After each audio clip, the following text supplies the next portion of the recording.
So 2 people actually asked me what my least favorite thing about the University of Minnesota is, as well as what my favorite thing about it is. My least favorite thing is definitely the cold, because the campus is so big that I have to walk pretty far between class to class, and when the weather gets below 0, it's just so freezing that it makes me not want to go to school. Tying into that though, my other least favorite thing about the U of M is how expensive their parking is. Not everyone commutes to school, so this doesn't apply to the majority of the students there, but I commute and I pay about $12 a day just to park, just to go to class. Oh, that's why it bothers me when professors want to meet outside of the time that I'm on campus for class, because then I either have to come back or stay later and it makes the price go up. My favorite thing about the U is the skyline of Minneapolis that you can see from campus just about anywhere I walk to class, and I just see it sometimes in the morning when the moon is out and the light is that very like light faded blue. It just looks so beautiful. So campus is really pretty, and that's my favorite thing about it. Next question, do you ever do yoga? Not as much as I would like, but I do.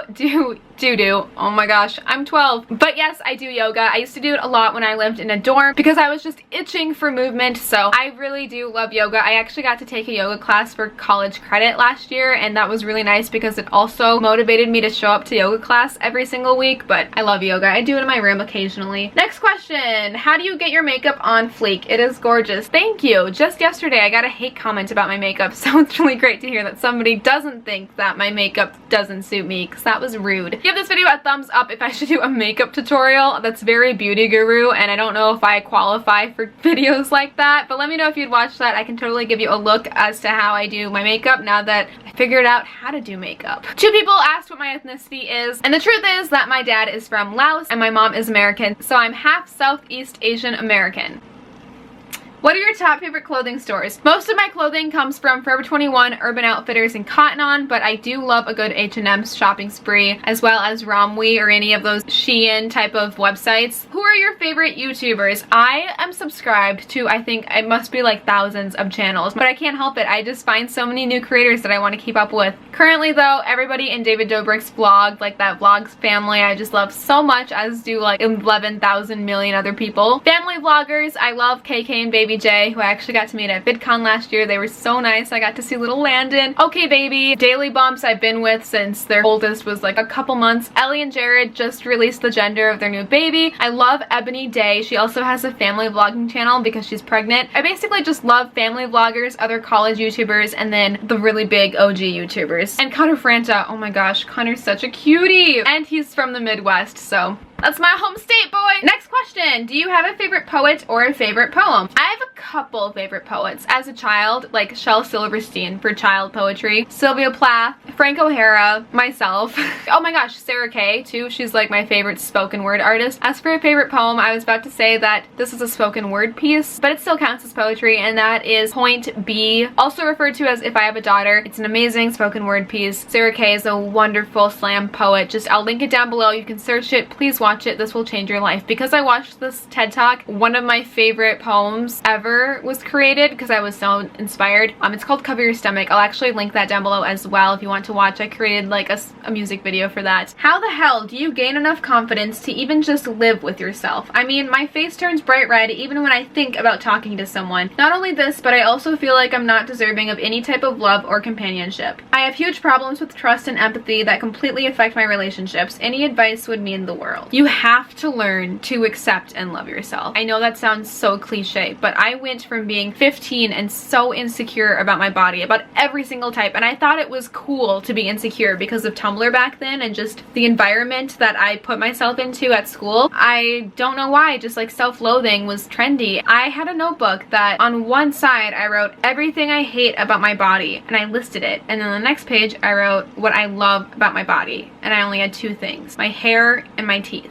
If I went back today and remade these lists, I think the amount would completely swap. There might be 2 things that I dislike and pages of what I like, because as I grew up and kind of exited the teen years, I realized that all those insecurities were inside my head. I'm beautiful, I'm confident. A lot of the influences had to have been songs that I listened to, the media that I surrounded myself with, taking myself out of anything that is toxic or putting me down or shaming my body. I used to hate so many things about my body that I now love so much. I was convinced as a kid that I was going to get a boob job as soon as I turned 18 before college. Like, I don't know why. I just knew that this was something that I had to do, and then suddenly I was 18. I didn't really have a problem with my body. Like, so what? Small tits are great. I also think you should find something that curates your confidence. For me, I definitely believe that when I started YouTube, like, YouTube is the reason I'm so confident with myself, and that I found something that brings out the confidence in me. Maybe look for that passion. What makes you feel confident? And then just manifest that and try to like expand that to broaden your life. But just know that you do deserve love. You are worthy of a relationship, and that maybe it's scary to talk to somebody. I totally get that. Like, I have such bad social anxiety, and that when I get really anxious, like, I start to believe all of these things, and I cannot even fathom talking to somebody in a social setting. But find those things that calm you down or what can help in those situations. Sometimes therapy is a great tool for this. If you can't afford to go to therapy or just don't want to, there are a lot of resources online that help deal with this that I recommend looking up, because in no way am I a professional to be able to tell you what to do in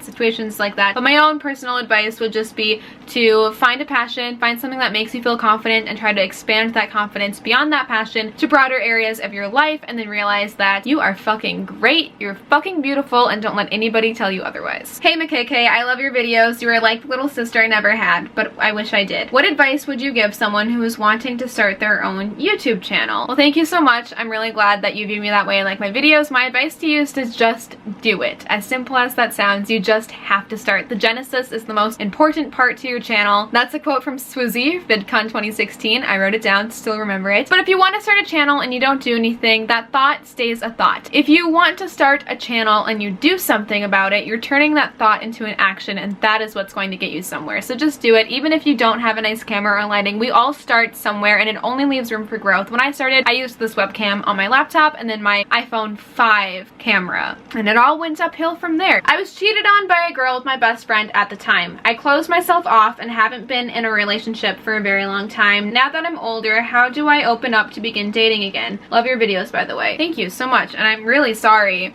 that not only were you cheated on, but cheated on with your best friend. That's such a nightmare to be in, and I'm sorry that that happened to you. I understand it's probably really tough to enter the dating world again with the trauma of being cheated on and not knowing how to trust someone. I don't know if this would scare somebody off, but as you start to date again, I believe in complete honesty. Back when I was dating, I had my first date 5 questions that I asked everybody on the first date, including my current boyfriend, and we kind of laugh about it now because it's like funny, but he said he's really glad that I asked him that because it showed investment and caring and stuff like that. But my 5 questions that I would always ask people on a first date, usually a couple drinks in and then towards the end of the night, so that was more chill, was, well, I was using Tinder. So why are you on Tinder? What are you looking for? Have you ever been in a serious relationship before? Have you ever cheated on somebody or been cheated on? And then have you ever had a one-night stand? I'm telling you this because I think honesty is super important, and you want to make sure that relationships have that honesty and that trust embedded into it, especially if you have been cheated on in the past. That's probably super important to you. So it doesn't have to be the first date or the second, but just telling somebody what happened and being like, hey, like my last relationship ended pretty badly, like I was cheated on. And if you have a fear of that, just trying to really figure out if there is trust and building that trust and asking them if they've ever cheated on somebody, because if they have, run. Like, you just gotta run.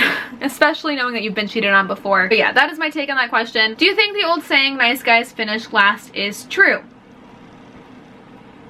I think people receive the love that they think they deserve, to roughly quote Perks of Being a Wallflower, but I don't think it's true. Because then you just deal with, well, what qualifies as a nice guy? What qualifies as last? What qualifies as being somebody that's not nice? That might also, it's a cliche, so anything could happen. Do you think long distance relationships work? If both people in the relationship want it to work, I think it can work. I've seen it work, just depending on the situation, the distance, and the reason. If I'm in a long distance relationship, I want to make sure that we're both looking for the same thing in the end. I want to make sure that we come up with a plan as to how to deal with long distance, whether that's scheduled Skype dates or scheduled actual dates to see see each other. I think it works as long as both people are in it for the long run and there is that trust built into the relationship. Would you be open to featuring people in your YouTube videos? Heck yes. I want to start collabing more. I want to start featuring people more. It's just hard because in my actual life there aren't many people here that are into the YouTube game, so when I go to places like VidCon it's super exciting because I get to vlog with other friends that do YouTube and understand that world. It's super exciting. What are your current spiritual beliefs and how have they changed over time? How did the moon and stars become important to you? So currently I label myself as a spiritual person. The moon and the stars became important to me because growing up I kind of realized that I had always turned to them as a sign of hope. I remember I used to talk to the moon as I walked back to my car after school. It was completely dark. I'd look at the moon and I would tell the moon about my day. I remember being in my childhood bedroom upstairs and the window looked up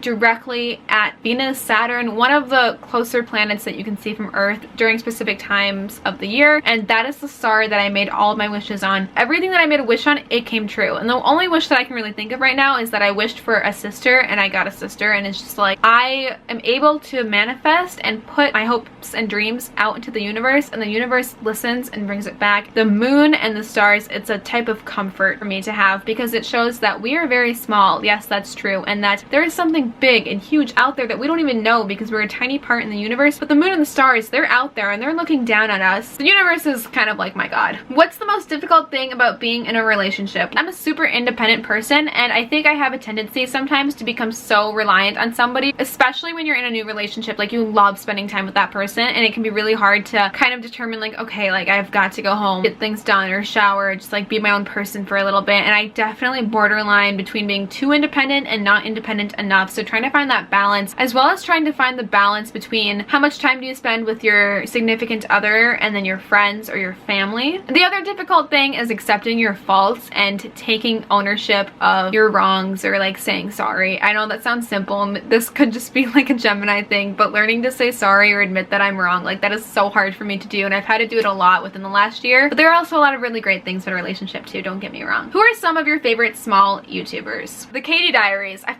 fucking love that girl. She never swears in videos. I feel vulgar for saying that, but she's from Australia. She's super talented, super sweet. She deserves 1 million subscribers, so I'm going to link the Katie Diaries down below. Go subscribe. She puts in so much work into her content and it really shows. How do you go to the lady doctor if your parents don't want / know you're having sex? Depending on how old you are, you might not even have to tell your parents. I guess I didn't go to the gynecologist until after I turned 18 and I am still on my parents' health insurance plan, but when I get that, like, it doesn't even show up that I went to the gynecologist. It really just shows up as an appointment or like the services that they needed to do, whether that was like a test of some sort, but they're not really things that my parents look into. You can also go to the lady doctor for other reasons besides being sexually active if you don't want to tell your parents that. I understand that's like a really uncomfortable thing depending on your relationship with your parents to even bring up, because as a young woman you are supposed to go to the gynecologist at least once a year, whether or not you are sexually active. Once you hit a certain age, I think it's 25, I would just be pretty straight up with it and be like, hey, I'm going to the doctors. If you're debating whether or not to go to the gynecologist, you've got to be old enough to make your own decisions and kind of have that separation from your parents to be like, hey, I'm an adult now, or I'm X amount of years old and I'm gonna do this. They don't have to know everything if you don't want to tell them. You can be very, very blunt and just say that you made a doctor's appointment, and if they ask why or for what, you can just say I'm going to the gynecologist for my health. What's one of your most embarrassing moments? Is it weird that I don't have one? I honestly can't think of any, and I've gotten this question before in Q&As and I just never know what to say because I don't get that embarrassed. Makayla, do you have any plans on doing a travel vlog in the near future? Yes, I just got back from New York, so I'm totally working right now on editing some travel vlogs and doing a travel diary from that trip. I also need to figure out where I'm going for spring break, and then of course I'm going to VidCon, so there will definitely be more travel diaries or vlogs coming soon. What are your favorite qualities about yourself? I love this question so much. This is such a good question, I think. Just, yeah, body positivity. My favorite qualities about myself is that I'm resilient, I'm full of grit,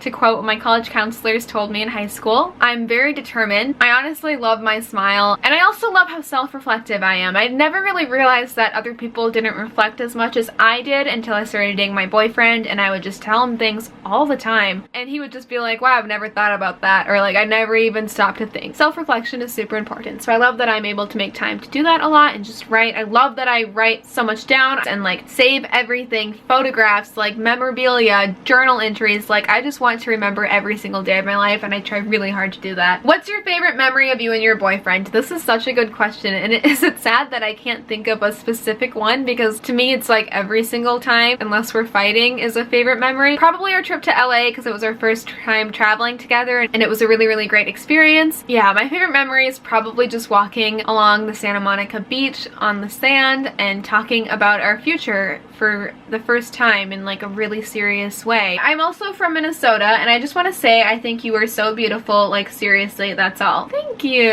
That's so sweet. I'm a sophomore in college and I've never been kissed. Everybody tells me it's not something to worry about, but I can't help but think it's me. I've never even been on a date with a guy. Help. It's okay. I didn't have my first boyfriend until I was 21 years old, when I was a sophomore in college. Actually, no, I was a junior. I don't know what I was at that point in my life, but it's totally fine. It's not just you. Everybody blossoms at a different time or whatnot. You just can't compare yourself to others like that. It's easier said than done, but I was probably the last person in my friend group to be as experienced as my friends. In the moment, yeah, you might feel left out because you're comparing yourself to your friends, but it's really no big deal. And I think it's super easy to worry about something like that you can't really control, but at the same time, this is something that is going to happen on its own. But it's not weird, it's not you. If anything, it's just the immature boys that you're surrounded by, and that you're going to find somebody that just fucking eats you up and loves you so much. Timing is everything, and that it'll happen. Someday you'll probably look back and laugh about how concerned you were over something that was going to happen on its own, give or take time. The last question is, what are your plans for the future? Career, family, and dreams. At this time in my life, I have a couple of things that could happen. Once I finish my undergrad studies at the U, I will be applying to grad school. If I get into my dream schools, I will be going. If I don't get in, then I'm going to start looking for a job to support myself and focus on other parts of my life. I would like to be engaged within 3 years, and I want to have a kid before 30. I'm 22, so I have 8 years to do it. I think that's more than enough. It's really difficult for me to plan what's going to happen in my life, because I believe that it's impossible to know. I have no idea what's going to happen in my life. YouTube could take off, and then this would be my dream, just to be able to create content for a living. That is the ultimate dream, honestly. That and writing and publishing my work. Realistically though, I'm going to school to become an English teacher and work with students in writing and continue publishing my writing, but I'm also continuing to create YouTube videos to help build this platform, to build an audience, so that when I